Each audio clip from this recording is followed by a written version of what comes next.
Bonjour et bienvenue à un autre épisode du podcast de Raphaël. Bonne année 2026 à tous ceux qui m'écoutaient. Merci d'être là. Merci d'écouter, de partager mon podcast. Je suis curieuse aussi parce que je sais que maintenant en français, là, c'est un balado. C'est juste parce que dans le temps, c'était moins populaire les balados, ce qui fait qu'on appelait le mot anglophone podcast. Bref, au besoin, je pourrais changer le titre pour être fidèle à la langue française, pour changer, pour appeler ça le balado au lieu du podcast.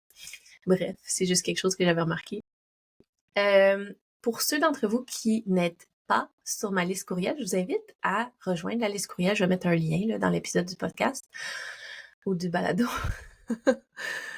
pour que vous puissiez rejoindre la liste courriel parce que, comme je vous disais, je pense dans mon épisode précédent, c'est là que c'est le plus facile pour moi de communiquer puis de faire des mises à jour. Mais dans mon dernier courriel, la question que j'ai posée, c'est qu'est-ce que je peux vous souhaiter? Quand j'étais courtier immobilier, j'étais coachée chez Oz Coaching Immobilier. J'avais mon coach Benoît, puis on collaborait de près avec Fletcher Peacock, l'auteur du livre Arroser les fleurs, pas les mauvaises herbes. Puis dans le fond, c'est de là que vient la phrase « Qu'est-ce que je peux vous souhaiter? » Fait que de dire « Bonne année, qu'est-ce que je peux te souhaiter? » Puis souvent, ça saisit. On n'est pas habitué de se faire poser la question parce que souvent, comme dans toutes les relations, on va souhaiter aux autres qu'est-ce que nous, on voudrait. On va aimer les autres de la façon que nous, on voudrait être aimés. Fait que je vous invite, si vous avez envie de ajuster votre façon d'interagir puis d'être en relation, puis d'être vraiment à propos d'autres personnes, de dire « Bonne année. Qu'est-ce que je peux te souhaiter pour 2026? » Vous savez pas ce que les gens souhaitent, puis vous risquez d'être surpris des réponses. Puis encore une fois, juste d'attendre patiemment, puis de rien dire. Pas suggérer, juste « Bonne année. Qu'est-ce que je peux te souhaiter? » La personne prend une pause, respire. Qu'est-ce que je désire vraiment, moi, cette année? Puis souvent, ça va sortir. Puis quand c'est une personne qu'on aime puis avec qui on est proche, on va avoir le fond de la vraie vérité, ce qui révèle un peu plus sur le monde intérieur de la personne en face de nous parce que veut pas, ça change. Puis des fois, quand c'est quelqu'un de moins proche, ben ils vont quand même nous dire quelque chose qu'ils désirent, même si c'est plus en surface, mais au moins, si la personne a envie, je sais pas moi, de plus de temps, ben ils vont vous dire ça versus d'avoir de l'amour ou peu importe c'est quoi qu'ils ont besoin. Fait que c'est ma petite parenthèse sur la bonne année. Sinon, tout suit son cours. Pour le centre d'apprentissage libre, j'ai finalement trouvé un endroit merveilleux à Saint-Apollinaire qui va pouvoir accueillir le projet. Il me reste à mettre en place tout le reste. Mais en fait, c'est exactement comme je l'imaginais, puis encore mieux. C'est pour ça que je vous invite à nommer les choses que vous désirez créer parce que j'ai fait le plan d'affaires du centre d'apprentissage libre l'été passé. Ça, c'était le volet technique. OK, combien d'argent j'ai besoin? C'est quoi les choses à prévoir au niveau des permis, au niveau des assurances, au niveau de la location d'un endroit? Qu'est-ce que je peux faire au niveau des ratios, les tarifs, les salaires, qui j'ai besoin d'avoir sur place, c'est quoi les tranches d'âge, comment je m'organise? Fait que ça, j'ai fait ça cet été. Je l'ai partagé à plusieurs amis que je savais, surtout des mamans en école maison ou même des amies qui sont enseignantes pour voir si j'oubliais quelque chose. Puis, j'ai comme laissé ça comme ça. Puis, dernièrement, c'est comme revenu faire surface. C'est pourquoi mon dernier épisode parlait de mon désir de créer le centre d'apprentissage libre. Puis, je me suis dit, je vais le nommer à voix haute. Je vais le partager sur les réseaux sociaux. Je vais le partager dans les groupes d'école maison pour dire « Hey, je suis là, je suis en train de le créer, ça s'en vient », pour voir aussi au niveau de l'intérêt. Puis, en même temps, ce que ça envoie, c'est un signal clair à la vie, à l'univers infini, à la source, à Dieu, si vous voulez l'appeler Dieu, pour dire « Voici ce que je suis en train de créer ». Puis après ça, l'univers va conspirer pour mettre en place les éléments pour que le projet puisse se réaliser. Ce qui fait que j'ai trouvé un endroit merveilleux qui appartient à une personne merveilleuse. Puis, dans le fond, le lieu est plus que parfait pour accueillir le centre. Il me reste juste à mettre en place tout le reste pour que ça puisse se faire.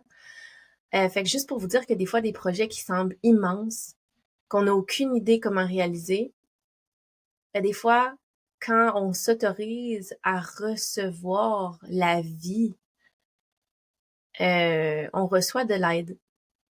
C'est ça le concept de la co-création.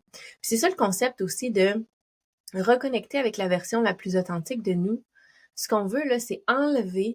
C'est comme si, bon, ici sur Terre, on est comme dans un univers là, de dualité parce que c'est ce qu'on est venu vivre comme expérience. Fait que là, homme, femme, chaud, froid, en haut, en bas, droite, gauche, tous ces concepts-là, c'est la dualité. Fait que ça, c'est une école de pensée. Puis dans le fond, il y a aussi le paradoxe qui existe en même temps de on est tous un. On est tous unis par la même force de vie puis la même énergie qui vient dans le fond, c'est comme si on était tous des petits morceaux de la même énergie. Fait que ça, c'est le concept de nous sommes un. Puis dans le fond, c'est que notre essence est un. Puis quand on est venu ici sur la Terre, on est venu vivre l'expérience de la dualité, du contraste, de la friction, pour pouvoir un peu savoir qui on est, puis vivre l'expérience de nous-mêmes. Fait que ça, c'est une petite parenthèse pour ça. Puis je sais même plus où je m'en allais avec ça. Mais ce que je veux que vous sachiez, ah oui, c'est ça, c'est de s'aligner. Ce qui fait que vous êtes né tout droit sorti de cette essence-là de l'unité de un. Vous êtes sorti d'un endroit où il n'y avait pas un petit morceau de vous, vous étiez l'entièreté de la chose, l'entièreté de la création. Puis là, vous vous déposez ici sur Terre pour venir être une version de cette magie-là, de cette divinité-là, c'est comme l'expression de vous. Puis au fil du temps, comme je vous explique, c'est que on est conditionné à s'éloigner de ça, de par le fonctionnement de la vie sur Terre. Tu sais, quand on est en mode survie, en fait, c'est ça qui existe, c'est qu'il y a deux choses en même temps. C'est qu'il y a tout votre aspect divin, puis en même temps, comme je vous dis, il y a un côté biologique, animal très puissant, puis l'idée, c'est de venir mettre les deux ensemble. C'est pas un contre l'autre. C'est pas un qui est supérieur à l'autre, un qui est meilleur que l'autre. Fait que c'est pas de dire je suis divin et donc je renonce à tout ce qui est animal et instinctif et biologique et mammifère. C'est pas de dire je suis juste un animal donc je suis en mode survie sur cette terre puis j'oublie tout ce qui est création puis divinité. C'est les deux en même temps. Fait que c'est honorer le fait qu'on est des mammifères dans notre maternité, dans nos relations de couple, dans notre façon de s'alimenter, de bouger, de s'aligner avec les saisons. Toutes ces choses-là, ça fait en sorte que notre corps physique appartient avec la même énergie de la terre, de tous les animaux, de tous les êtres vivants, avec le rythme de la terre. Ça, c'est une partie de nous. L'autre partie de nous, elle est divine. Elle est alignée avec la capacité de créer. Et quand on vient mettre les deux ensemble, ça devient l'expérience humaine. Mais souvent, étant donné qu'on est encore dans une dualité, on a tendance à choisir un ou l'autre. Fait qu'on tombe super en mode survie, en mode instinctif. On oublie à quel point on est des créateurs. Après, où on s'en va, là, méditer, créer, être en mode de manifester, puis on oublie qu'il y a un humain qui est là avec des besoins, c'est-à-dire manger, boire, faire l'amour, dormir, toutes ces choses-là que l'humain a besoin, prendre du soleil. Tu sais, parce que si tu passes, je sais pas moi, tes journées dans une grotte à méditer dans le noir total pour aiguiser tous tes sens, puis tes perceptions, puis toutes ces choses-là, c'est parfait. Et ultimement, le but, c'est de venir amener toutes ces connaissances-là dans la vraie vie. Fait que c'est comment tu amènes ta divinité dans ta maternité. Comment tu amènes ta divinité dans ce que tu veux faire comme travail? Comment tu amènes ta divinité dans ta façon de faire la vaisselle ou de cuisiner? Puis de toujours se rappeler à quel point on est puissant, à quel point on a un choix, à quel point on est créateur de notre réalité, en même temps d'honorer les besoins du mammifère biologique instinctif qu'on est dans ce corps mâle ou femelle qui vient vivre une expérience ici. Fait que c'est tout ça, mais ce que j'allais dire pour revenir à mon message qui est depuis toujours celui de dans le travail que je veux faire avec les adultes. Parce que ce que je fais avec les enfants, puis ce que je fais avec les adultes, c'est complètement différent. Ce que je fais avec les enfants, c'est reconnaître à quel point ils sont déjà parfaits tels qu'ils sont, puis je veux protéger leur essence telle qu'elle est, en l'altérant le moins possible. Ce que je veux faire avec un adulte, qui est déjà altéré, conditionné après X nombre d'années de vie, ce que je veux faire, c'est juste l'inviter à questionner le mode de fonctionnement automatique qui est déjà mis en place. Parce que, au fil d'une vie, au fil d'expériences, ce qui arrive, c'est qu'on vit une expérience. Et notre côté humain, biologique, instinctif, quand il vit une expérience négative, il enclenche un processus de survie qui va créer une carapace de protection et un comportement automatique pour éviter de se sentir pas bien. Parce que quand on se sent pas bien, on a l'impression que ça peut causer notre mort, ce qui fait qu'on veut éviter ça à tout prix.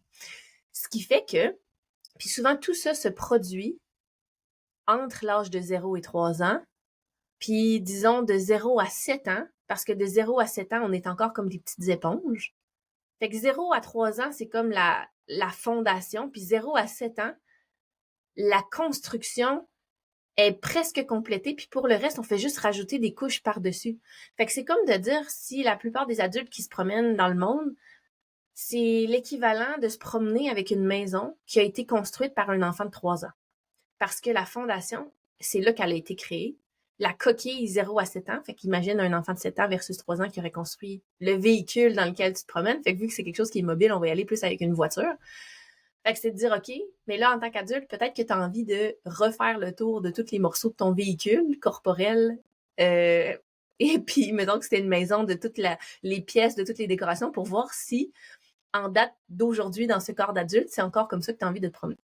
Ce qui fait que, avec les adultes, toute la notion là, du travail, d'intégrer les parts d'ombre, en fait, ce que je fais, c'est juste vous prendre par la main, puis vous guider à travers les pièces de votre maison, ensemble, pour aller voir qu'est-ce qui est là. Puis souvent, c'est que quand c'est quelque chose qui a été mis dans le fin fond du subconscient, on ne sait pas que c'est là, mais la raison pourquoi ça a été mis dans notre subconscient, c'est que le conscient a décidé que c'était pas acceptable ou dangereux ou désagréable ou que ça allait nous faire perdre l'amour, perdre la face, ostraciser de la société, perdre l'amour de nos parents, perdre l'approbation, encore là, de cette autorité-là extérieure. Ce qui fait que c'est normal, on n'a pas tout à fait envie d'aller explorer qu'est-ce qui est dans le subconscient, mais souvent, c'est quand tu as fait beaucoup de travail sur toi, puis que tu es quand même bloqué à reproduire certains trucs encore et encore et encore, mais souvent, l'élément qui va t'aider à te débloquer, il est dans le subconscient, puis il est dans le subconscient qui est aussi relié avec ton corps, physique, biologique, instinctif, animal, ce qui fait que quand on intègre le corps dans toutes ces pratiques-là, c'est comme si on vient liquéfier ou faire fondre la rigidité qui était en place, l'espèce de bouclier, l'espèce de façon de fonctionner, on veut la faire fondre pour faire remonter à la surface les choses qu'on juge désagréables, pour les accueillir, les regarder, puis après ça, choisir de les laisser aller ou de les déplacer. Dans le fond, on peut les prendre du subconscient puis les ramener dans notre conscience, puis juste choisir de jouer avec consciemment. On peut choisir de le redonner à la terre. Et il y a plein de visualisations de dire, exemple, que tu as quelque chose de coincé dans ton corps, puis là, tu n'as plus besoin, ça te sert plus. Ben, on va visualiser de juste le redonner. Dans le fond, tu n'as plus besoin. Fait que tu peux le redonner, puis peut-être que quelqu'un d'autre va en avoir besoin, parce que dans le fond, tous les mécanismes là, de survie qui sont là, le but, c'est pas de rendre personne... Dans le fond, il y a rien qui est inacceptable, il y a rien qui est pas correct, c'est ça le concept. Fait que dans le fond, c'est juste de vous ramener à l'essence même de qui vous étiez quand vous êtes né, avec tout ce qui vient de votre bagage. On dit qu'on porte le bagage là, le bagage génétique, physique, biologique, là, de au moins 7 générations en arrière. C'est immense. Mais si vous remontez 7 générations en arrière, posez-vous la question. Si vous êtes un homme, c'est qui l'homme dans ma lignée ou c'est qui toute la série d'hommes jusqu'à 7 générations en arrière? Est-ce qu'il était en paix ou non? C'est quoi le genre de situation de vie qu'ils ont pu vivre? C'est quoi les expériences de vie qui font en sorte que une certaine dureté peut s'être logée quelque part dans le corps ou dans la psyché? Même chose chez la femme. Si vous regardez, vous, votre mère, votre grand-mère, votre arrière-grand-mère, remontez 7 générations de femmes, puis mettez-vous à leur place. Qu'est-ce qu'ils ont vécu? C'était quoi leur relation? Avec l'argent, avec leur voix, avec le pouvoir, avec leur sexualité, avec leur corps, avec leur relation avec le masculin, leur relation avec la féminité, avec la maternité, leur relation avec la nature. Fait que c'est juste de se questionner pour se comprendre d'où on vient, physiquement, biologiquement. Puis dans tous les cas, l'essence même, elle est divine. Elle est créatrice, dans le fond, de la réalité. Fait que c'est comme de venir tricoter tout ça ensemble. Puis ce qui fait que chez l'enfant, l'objectif, c'est de le conditionner le moins possible, puis de le laisser lui-même trouver sa voie en fonction de qu'est-ce qui fonctionne le mieux dans son véhicule corporel à lui, en respectant son essence divine, sa mission sur cette terre, qu'est-ce qu'il est venu faire, qu'est-ce qui l'allume, pourquoi il est venu ici. Puis dans le fond, on a tellement tendance en tant qu'adulte à vouloir intervenir, à vouloir corriger, mais le rôle de guide, c'est pas le même que celui comme de... Il n'y a pas de hiérarchie. Dans le fond, quand tu es un guide pour un enfant, ce que tu veux, c'est observer l'enfant, attendre que lui envoie un signal clair qu'il a besoin d'aide pour accomplir une certaine chose. Puis dans le fond, on veut le supporter dans l'accomplissement de ce qu'il est en train de faire sans venir modifier. Dans le fond, c'est comme d'intervenir le moins possible tout en lui donnant les outils pour que lui trouve par lui-même qu'est-ce qui est bon pour lui. Puis je pense que j'ai déjà donné cet exemple-là dans le podcast, mais ou dans le balado, mais je vous le redonne. Quand mon souvenir à moi, ça a toujours été que j'aimais pas faire des casse-têtes. OK? Puis quand Émeric avait, je sais pas moi, 1 an et demi, 2 ans, 3 ans, il y avait des petits casse-têtes. Puis il aimait vraiment ça en faire, ce qui fait que on a complexifié les casse-têtes. Il y avait des casse-têtes de plus en plus grands, de plus en plus complexes. Puis là, j'ai dit, lui, il a l'air à vraiment prendre plaisir à ça. Je vais l'observer. Fait que là, j'ai observé Émeric, qui faisait son casse-tête. Puis moi, l'histoire qu'on m'a racontée toute ma vie, puis comme je vous dis, c'est rien contre les gens qui donnent toutes sortes de conseils ou qui veulent, qui dans le fond, ultimement, chaque humain, la plupart des humains, 99,9% des humains sont bien intentionnés dans les gestes qu'ils vont poser. Ils peuvent être inconscients, ils peuvent être blessés, mais souvent, ils sont quand même bien intentionnés. Ce qui fait que l'histoire qu'on m'a racontée toute ma vie, c'était on sépare les couleurs, on va commencer par faire le cadre à l'extérieur. Après ça, voici le processus, voici l'ordre, voici la façon de fonctionner. Ça s'applique à toutes les choses dans la vie. Mais là, j'y vais avec le casse-tête. Puis ça, c'est un processus que... Puis là, il faut regarder le modèle. Fait que c'est un processus que je trouvais extrêmement plate. Ce qui fait que je détestais. Pas je détestais, mais j'aimais pas faire les casse-têtes. J'ai jamais fait de casse-tête.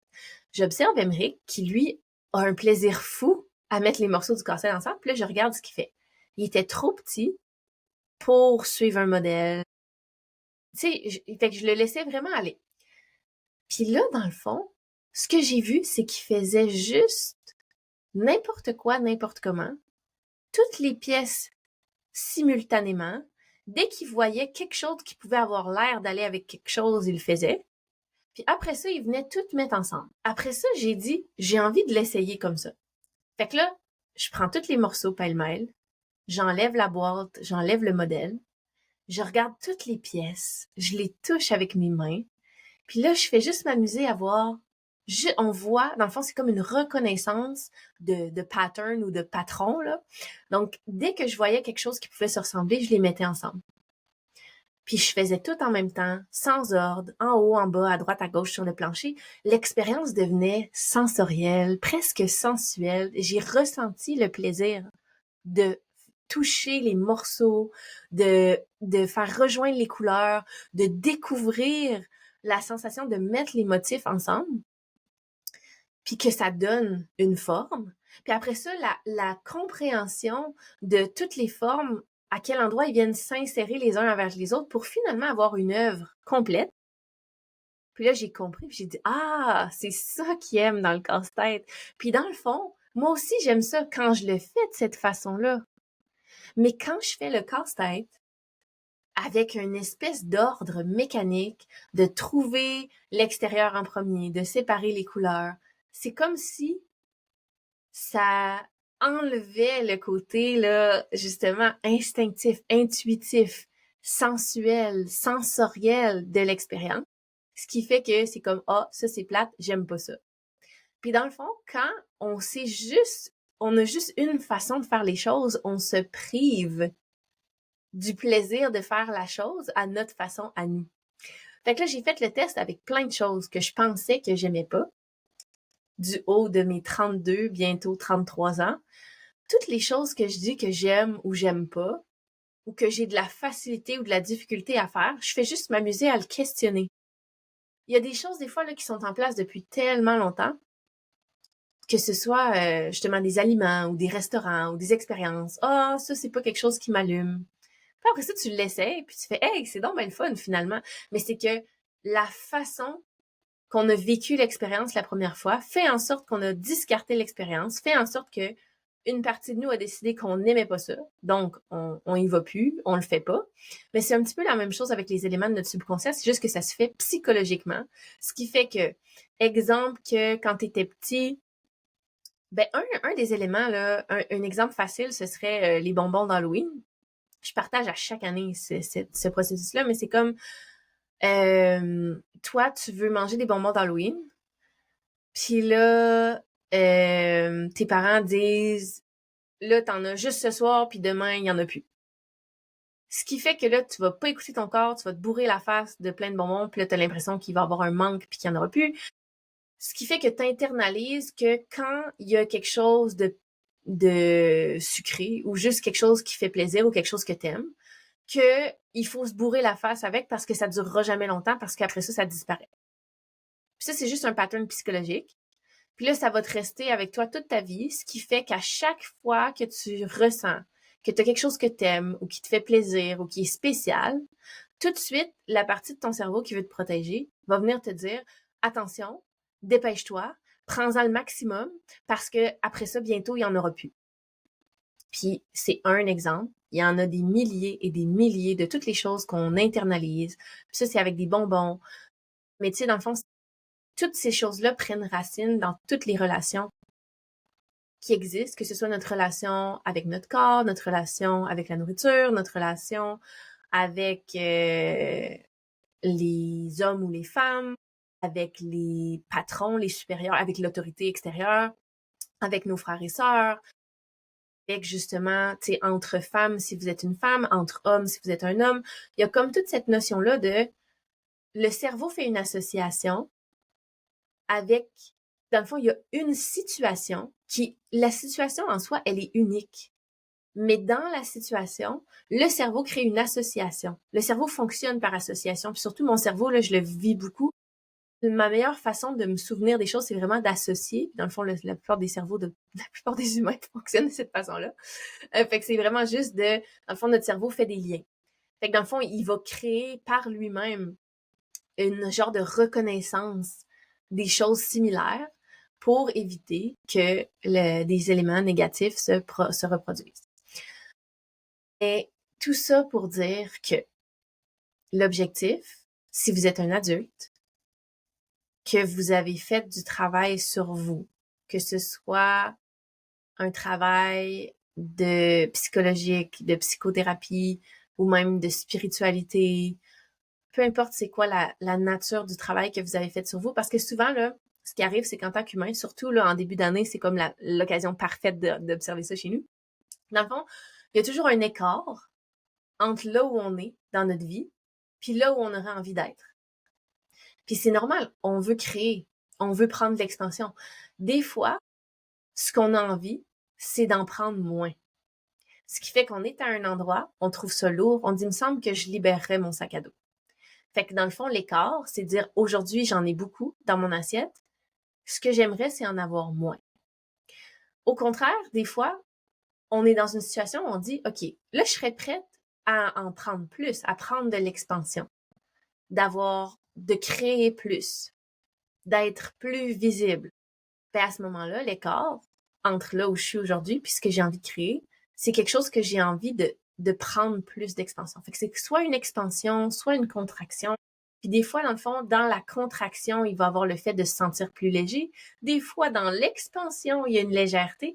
Fait que c'est juste d'être ouvert à toutes les choses qu'on a envie de créer, parce que peu importe là où on est, même quand dans notre vie, on a le sentiment d'avoir tout qu'est-ce qu'on veut, si on porte une attention particulière à chaque moment présent, ben à chaque moment présent, il y a quelque chose, il y a un désir profond de plus de quelque chose ou moins de quelque chose, ou juste un contentement puis une gratitude pour qu'est-ce qui est présent puis savourer ça, parce que des fois, c'est juste de dire, de se ramener au moment présent. Le désir, c'est de pas avoir peur que ça s'en aille, puis de pas vivre dans le passé, de juste être dans le moment présent, plein de gratitude, d'appréciation.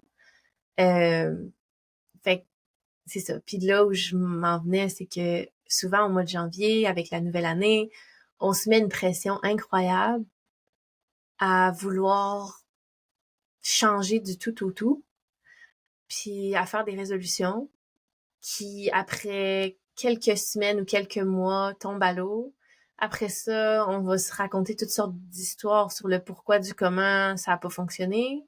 Après ça, on peut se raconter toutes sortes d'histoires à propos de nous-mêmes sur le pourquoi du comment c'est pas arrivé, ce qui fait qu'on retombe sur un cycle, puis on recommence l'autre année d'après. Puis moi, ce que je veux pour vous, c'est que vous puissiez créer des changements qui restent pour cette prochaine étape-là que vous avez envie de créer. L'idée, c'est pas d'aller vers la perfection. L'idée, c'est pas de courir après là, un but, puis un autre, comme un chien après sa queue ou comme une poule pas de tête. Mais dans le fond, l'idée, c'est juste de dire, c'est quoi la prochaine chose que j'ai envie de créer? C'est quoi la prochaine version de moi que j'ai envie d'incarner? C'est quoi la prochaine version de la relation que j'ai envie d'avoir avec mes enfants, avec mes parents, avec mon mari, avec mes amis, avec mon corps, dans mon travail. Fait que c'est juste encore là, ça revient à bonne année, qu'est-ce que je peux vous souhaiter? Laissez monter le désir. Le désir, c'est comme euh, une ligne directrice, c'est comme une boussole, c'est très doux. C'est pas une énergie de manque. C'est vraiment juste qu'est-ce que je veux, qu'est-ce que j'ai envie de créer. Puis à partir de là, qu'est-ce que j'ai vraiment envie de créer ici et maintenant pour moi? Après ça, c'est quoi les quelques petites actions? 3. C'est quoi 3 petites actions que je peux prendre dans cette direction-là? Juste 3. 3 petites actions. Et de faire ça, puis dans le fond, c'est vraiment ça, là. Autant en affaires, en productivité, dans la vie, le truc que j'ai développé au fil du temps pour avoir essayé beaucoup de différentes choses, c'est que ça va toujours être plus payant d'avoir, si vous voulez mesurer quelque chose. Parce qu'il y a aussi l'autre volet de dire, j'ai envie de rien mesurer, puis juste d'être. Puis ça, c'est parfait.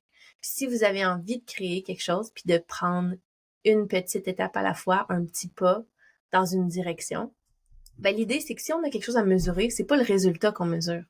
Ça va être le processus. Fait que je fais un parallèle avec l'immobilier parce que je disais que je faisais de la prospection téléphonique. Quand on fait de la prospection, oui, on va mesurer les résultats. J'ai fait tant d'heures, ça m'a donné X nombre de contacts. Sur mon nombre de contacts, ça m'a donné X nombre de rendez-vous. Sur mes rendez-vous, ça m'a donné X nombre d'inscriptions. Sur mon nombre d'inscriptions, voici le nombre de transactions. Puis les transactions, ça se convertit en dollars, ce qui fait que j'atteins ou j'atteins pas un objectif financier que j'ai choisi. Fait que oui, on peut mesurer tout ça. Mais ultimement, quand vous choisissez, au lieu de choisir une résolution, je vous invite à choisir un mot. Ça fait au moins 5 ans, si c'est pas plus, que à chaque année, je fais un petit processus pour faire une révision de l'année précédente, puis pour m'orienter pour l'année suivante. Puis on choisit un mot pour l'année. Puis souvent, ce mot-là vient de façon intuitive. C'est comme un mot qu'on sait pas c'est pourquoi.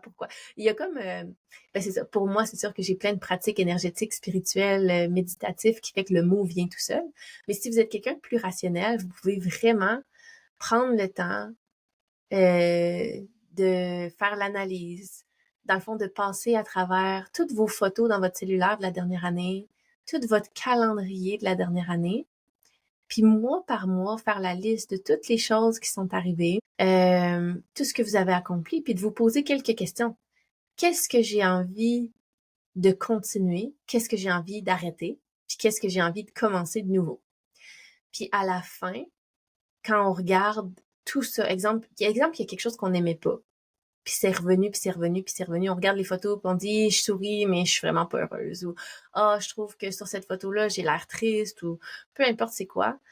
Ben là, on va se dire, OK. Puis là, on observe le pattern, puis à la fin, tu dis, si j'avais à choisir un mot pour l'année qui s'en vient, qu'est-ce que ce serait? Puis juste attendre. Puis souvent, il y a un mot qui vient. Puis moi, dans toutes les méditations puis les pratiques que je fais, c'est tellement drôle. Il y a une méditation que c'est juste pour s'ancrer puis se déposer. Puis des fois, j'ai une amie qui guide la méditation, puis là, elle va dire, OK, on va choisir une fleur pour se déposer à l'intérieur. Puis là, la fleur, t'as comme une idée dans ta tête de ce que tu veux choisir comme fleur. Exemple, que c'est ta fleur préférée. Puis là, la fleur qui est là, c'est comme, c'est pas elle que j'ai choisie. Mais c'est ça, fait qu'au lieu de résister, là, c'est juste de laisser les choses être telles qu'elles sont. Fait que je vous invite à faire ça pour choisir un mot, une intention. Puis, dans le fond, quand vous avez quelque chose à mesurer, c'est de dire justement comment ce mot-là va pouvoir s'infuser dans votre quotidien puis dans ce que vous faites déjà. Puis quand on veut vraiment mesurer quelque chose, ben on va mesurer quelque chose qui est une action concrète, une petite mini qu'on peut faire à tous les jours en sachant que si on fait ça à tous les jours, le résultat, ça va de soi. Fait que si moi, je prends la peine de créer du contenu de qualité pour apporter de la valeur dans le cœur et dans les oreilles de ceux qui m'écoutent, le résultat naturel de ça fait en sorte que de plus en plus de personnes auront envie d'écouter pour choisir d'aller plus loin ou plus en profondeur si mon message les rejoint. Si on veut faire un exemple concret en termes d'entraînement physique, si vous avez envie de prendre de la masse musculaire, puis que vous faites, on va y aller avec quelque chose de facile, 5 push-ups à chaque jour pendant toute l'année. Le résultat naturel va faire en sorte que votre masse musculaire va être plus significative à faire 5 push-ups par jour que rien. Puis des fois, on se casse la tête avec les actions, puis là, c'est sûr que si vous dites, OK, ben je vais aller au gym à tous les jours. Mais tu sais, des fois, si vous êtes quelqu'un qui vous êtes jamais entraîné, puis là, du jour au lendemain, vous faites une résolution de la nouvelle année, je vais aller au gym à tous les jours, ou à tous les jours de semaine. Puis là, vous allez peut-être faire ça pendant une semaine ou 2 ou 3, puis après ça, pas y aller, puis après ça, vous sentir que vous avez pas fait ce que vous avez dit. Mais c'est qu'il y a tellement de facteurs, fait que je vais vous donner beaucoup d'amour, de compassion. de bienveillance dans ce qu'on fait, c'est que il y a une raison pourquoi on fait les choses comme on fait. Puis si on vient pas reconnaître, déloger, mettre en lumière les parties subconscientes qui font en sorte qu'on fait ce qu'on fait. Je vous donne un exemple avec une prise de poids. Des fois, une prise de poids, c'est le corps qui se met un coussin de protection. Et tant et aussi longtemps que votre corps et votre système nerveux ne se sentira pas en sécurité de laisser aller la couche de protection, peu importe ce que vous allez faire, cette couche de protection-là va demeurer en place. Versus, si on va en profondeur, savoir l'origine de cette couche de protection, qu'est-ce qu'elle protège, c'est quoi que le corps a envie de nous dire, puis on l'écoute, puis après ça, on peut réécrire le script, parce que souvent, ça vient d'une période de notre vie où on était vulnérable, on était fragile, on avait besoin de cette couche de protection-là. Aujourd'hui, on n'en a plus besoin, rationnellement, mais notre corps, il le sait pas. Fait que c'est toute ça la notion de travailler avec tous les éléments, travailler avec le corps. Fait que c'est d'intégrer, de tisser ensemble tout ce qui est divin, tout ce qui est humain, animal, instinctif, tout ce qui est conscient, tout ce qui est subconscient, de tout venir mettre ça ensemble, ce qui vous permet à vous, après ça, de vraiment créer ce que vous voulez créer. Puis dans le fond, je vous donne juste la pleine permission, encore une fois, d'être humain, de dire à chaque année je fais une résolution puis finalement je la fais pas. Puis c'est correct. Puis là de dire OK, cette année, je veux envie de faire quelque chose de différent, je vais y aller avec un mot. Puis au lieu de mesurer un résultat, je vais mesurer mon processus. Fait que le processus, comme je vous dis, c'est de dire c'est quoi la petite action que je peux faire, la plus petite action que je peux faire à tous les jours qui va m'amener un petit mini pas de plus dans la bonne direction. Puis c'est juste de faire ça, puis plus qu'on le fait, plus qu'on développe l'habitude. Puis justement, des fois, le fait de prendre la plus petite action possible, ça fait en sorte qu'on va pas déclencher cette espèce d'instinct de survie-là, le mécanisme de protection là, de notre cerveau, parce que le changement est tellement minime que c'est comme si ça va passer en dessous du radar, puis vous permettre de développer une nouvelle habitude qui, après ça, va servir à enseigner au corps que finalement, cette nouvelle habitude-là, on est en sécurité quand on la fait, puis ce qui fait que ça va amener des changements. Fait que des fois, au lieu d'aller faire des gros changements, de faire un 180 degrés, tu sais, les 180 degrés, ça se fait pas tout seul, en fait, c'est que ça se fait souvent au fil de plus petites actions. Le gros résultat vient tout seul. Un peu comme encore financièrement avec des placements, c'est pas compliqué, là, quand les gens disent l'effet cumulatif, The Compound Effect, je sais plus c'est quoi. L'effet cumulé. Bref, ça, c'est un de mes livres préférés. Mais je me souviens plus du titre. L'effet cumulé, je pense. Mais c'est la notion encore là de la croissance exponentielle, de dire si tu prends 1 dollar à tous les jours, puis tu le mets de côté, puis tu l'investis, puis tu fais ça toute ta vie, ben au bout de 75 ans, mettons que tu mettais juste 1 dollar, tu prends 1 dollar, tu l'investis, puis là, 75 ans plus tard, ça vaut 1 million. Je sais pas. Imagine si tu prends ce 1 dollar-là, puis t'en ajoutes un autre, puis un autre, puis un autre, puis tu laisses ton argent travailler pour toi, ça te donne des résultats exponentiels. Puis ça, c'est avec 1 dollar. Fait que si tu dis à quelqu'un, demain matin, j'ai besoin que tu trouves 500 000, ben là, on va tomber en mode survie, on va tomber en mode combat-fuite, on va tomber dans toutes les histoires qui nous font peur par rapport à nos affaires de manquer d'argent ou d'avoir trop d'argent. Si j'ai trop d'argent, il y a comme toute cette notion-là. Bon, les gens vont me lancer des, des tomates parce que il y a quelque chose culturel qui fait en sorte qu'on a associé l'argent avec être avare ou méchant ou peu importe quoi.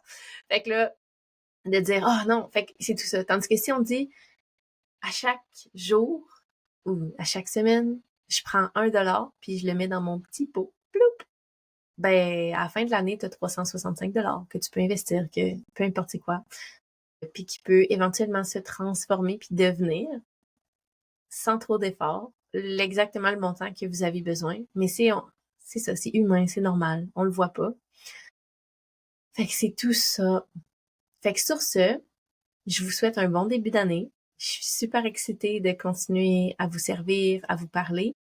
J'ai aussi observé, moi aussi, les statistiques. Puis j'observe que l'épisode de mon podcast qui est le plus écouté, c'est celui de la codépendance. Puis un autre qui est pas si loin, c'est celui de la relation énergisante ou siphonnante. Ce qui m'amène à vous probablement approfondir dans ces sujets-là parce que je vois que ce sont vraiment les sujets qui reçoivent le plus de téléchargements, même, comme je vous dis, 1 an ou 2 ou 3 plus tard, parce que ça fait partie des premiers épisodes que j'ai faits.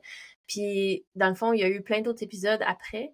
Fait qu'il y a comme des épisodes plus récents, puis même des très vieux, qui sont parmi les plus téléchargés, ce qui fait que ça me donne envie d'approfondir dans ces sujets-là pour vous. Parce que, ultimement, mon but, c'est de mieux vous servir. Puis ça va me faire plaisir, là, de décortiquer des choses aussi simples, là, que, je sais pas moi, l'affirmation de soi, la codépendance, toutes des choses comme vraiment techniques que vous pouvez appliquer dans votre vie. Parce que je pense que des fois, c'est ça qu'on a besoin. Fait qu'il y a tout l'aspect de comment on fait pour aller en profondeur, transformer notre vie du tout au tout quand on est vraiment écœuré puis qu'on a besoin que ça change. Ça, c'est un volet. Puis après ça, ben, des fois, il y a juste, c'est quoi encore là, les petites mini-actions qui vont faire une différence, qui vont faire en sorte que, là, je parle pour exemple, une femme de 32, 33 ans comme moi qui m'écoute. C'est quoi les petites actions qui vont faire une différence dans ma façon d'être une maman, ma façon d'être une amoureuse, ma façon d'être une amie, ma façon d'être avec moi puis mon corps. Fait que c'est quoi des petites actions concrètes puis comme des connaissances parce que j'ai tellement, tellement, tellement cumulé au fil des années de connaissances puis de pratiques à l'intérieur de moi que j'imagine que ce qui est le plus utile pour un humain qui a pas beaucoup de temps, c'est de vouloir savoir concrètement comment on peut l'appliquer dans la vie de tous les jours, puis qu'est-ce qui fait une différence. Fait qu'après avoir tout intégré, digéré l'information, ultimement, ça a l'air de quoi dans une vie, puis c'est personnel à chaque vie de chacun, mais je pense que mon intention pour vous, c'est d'observer parmi tout ce que je crée puis ce que je publie, qu'est-ce qui est le plus populaire, le plus partagé, le plus reçu, puis dans le fond, d'élaborer sur chacun de ces sujets-là pour que vous puissiez en bénéficier au maximum. À la prochaine! Je vous envoie tout plein d'amour et je vous souhaite une excellente journée. À bientôt!